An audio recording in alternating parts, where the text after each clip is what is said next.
Second issue I wanted to say is about the tea bonuses. Mr. Speaker, I brought a question into this House. It's been 2.5 years. The Committee of Agriculture actually never discussed this matter of bonuses. We are still testing tea using the tongue.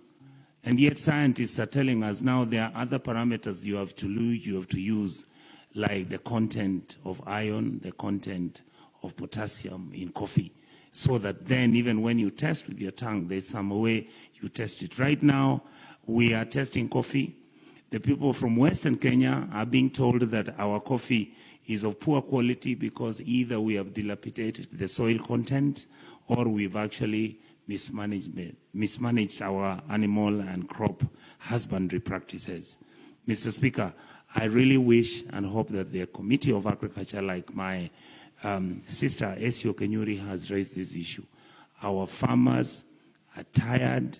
They're being told the same narrative. Even by the time, Mr. Speaker, I was an MP 10, 15 years ago, tea bonuses have always been a matter of contention.